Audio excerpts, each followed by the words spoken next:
YouTubers, Pastor Bob. Man, I will tell you what, we are having some extreme problems recording video today. It's spring, it's beautiful outside, so I went out there and got everything set up and thought I'd record in my backyard. Yard looks great, but no. I had trains going by, I had airplanes going over, the neighbors doing some kind of construction and they got stuff, they're throwing stuff in a truck. Brody grabs his squeaky toy and starts squeaking away.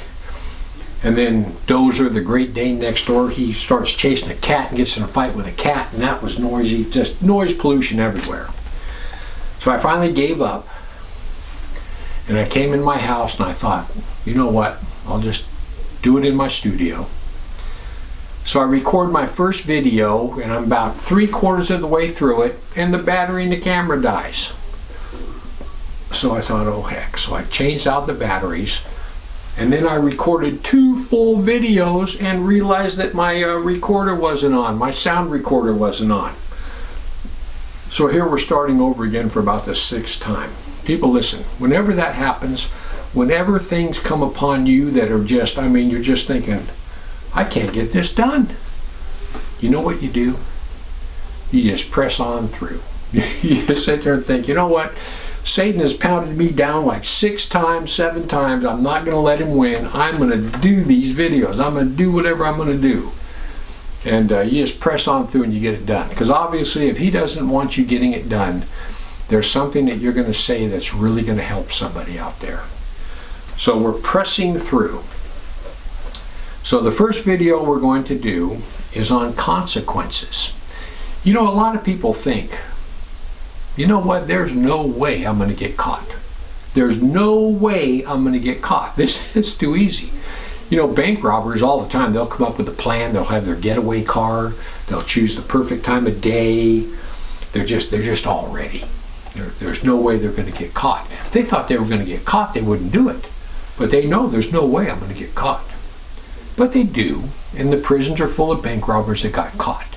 And people are the same way. There's no way I'm going to get caught. Well, we go back to this guy named Achan. And Joshua leads the people of Israel into the promised land, and they come to Jericho.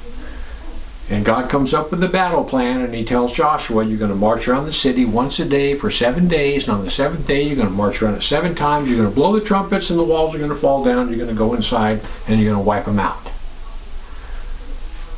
And Joshua's probably going, huh? What?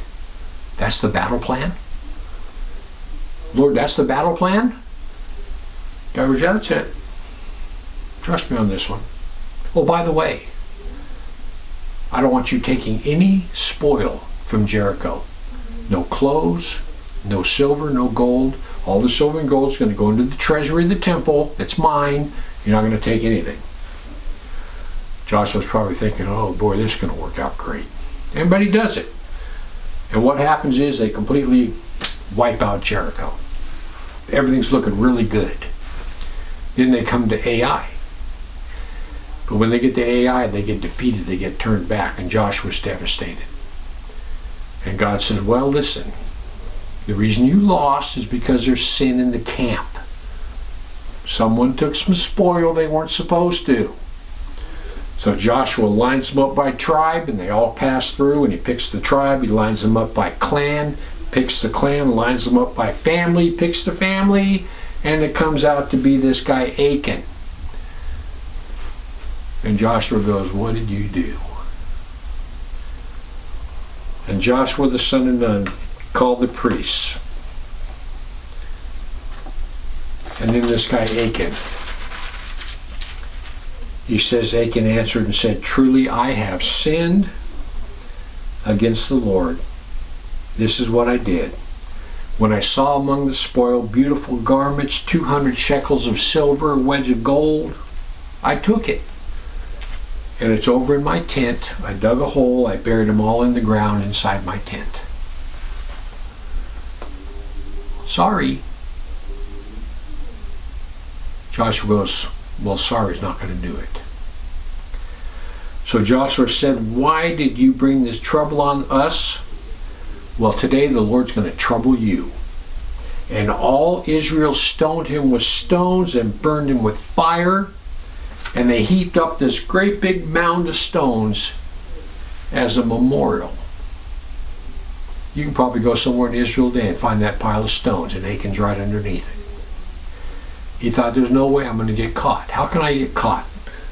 Carnage of war going on all around me. I can take this stuff, bury it in my tent. There's no way I'm going to get caught. No way. So then we move on. We move on to Elisha, an Assyrian named Naaman. Naaman has leprosy.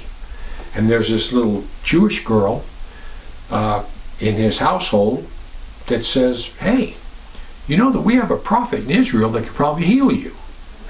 And Naaman's like, yeah, right. But she convinced him, and so he went. And he goes to Elisha, and Elisha says, yeah, just go out there and dip yourselves in the Jordan River 7 times and you'll be healed. Well, Naaman gets all upset with that one, and he says, hey, we got better rivers than that in Syria. And his servant says, listen, if he would have told you to do something really weird, like do 7 cartwheels, roll in the ground, stand on your head, if he'd have told you to do all that stuff, you would have done it. Go dip in the river 7 times, see what happens. So he does. And he comes up and he's white as snow.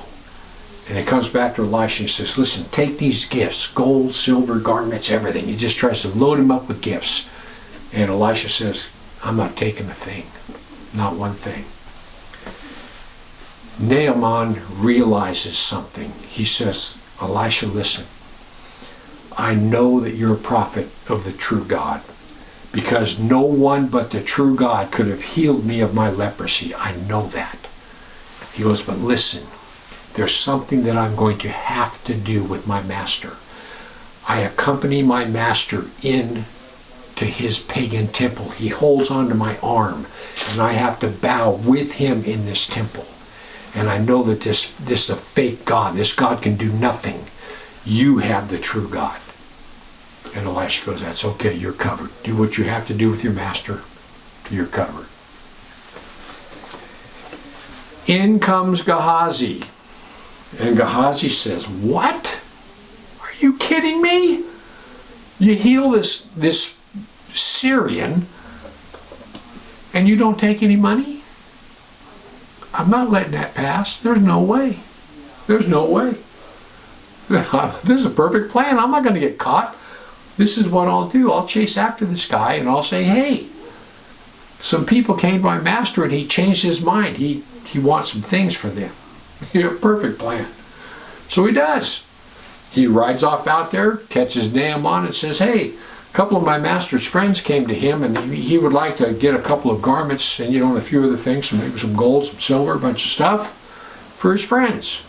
And Naaman gladly just gives him a whole bunch of stuff. And he gets back. And when he gets back, Elisha says, listen, you don't think that I saw you do that? You don't think the Lord showed me everything you just did? And this is what he says to Gehazi. Therefore the leprosy of Naaman shall cling to you and to your descendants forever. Gehazi went out from his presence as white as snow. He thought, there's no way I'm going to get caught. But he did. To this very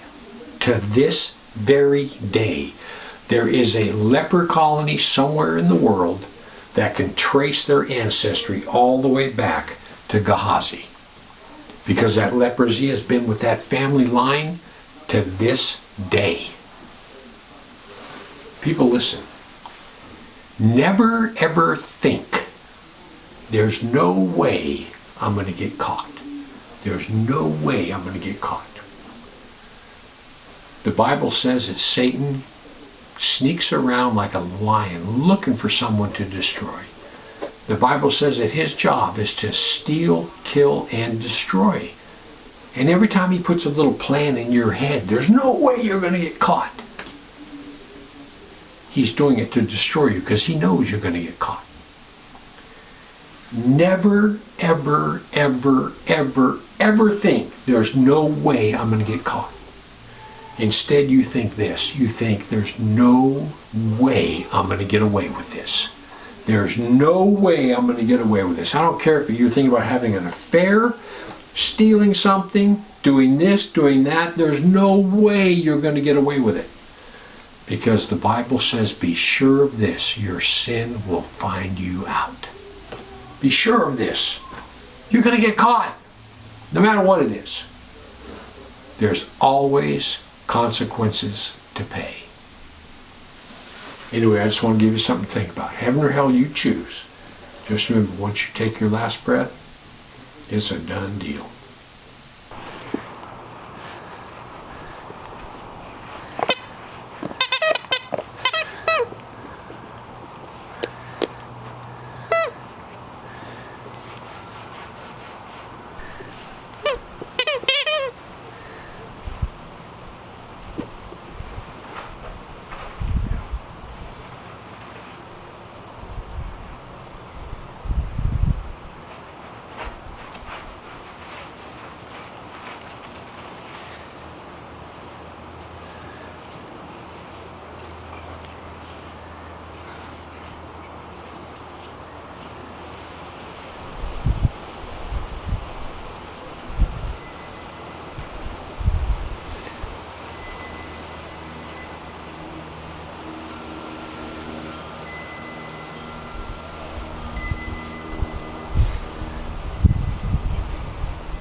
You are a hairball.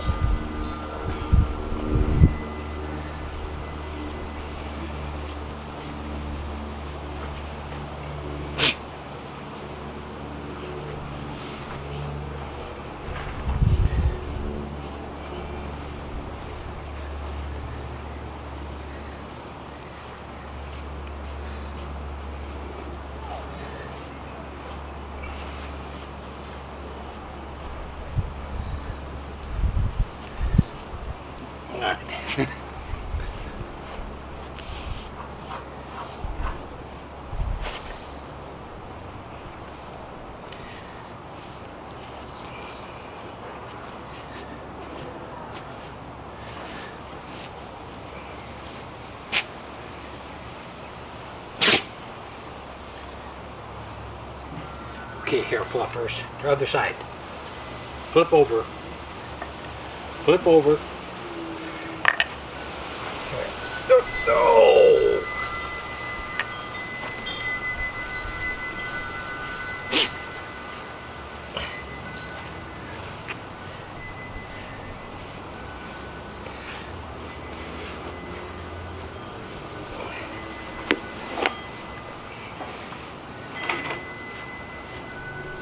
Hey, I need to get the other side.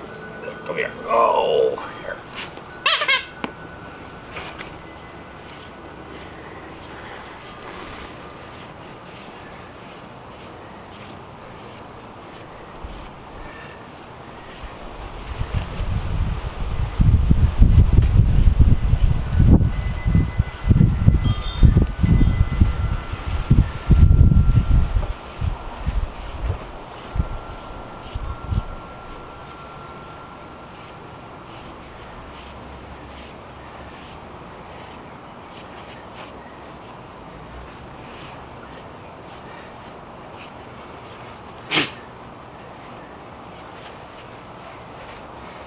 Okay, hairball, you're done.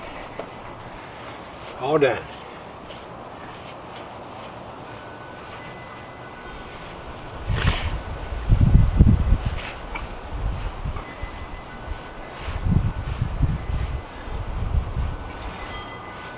Perfect.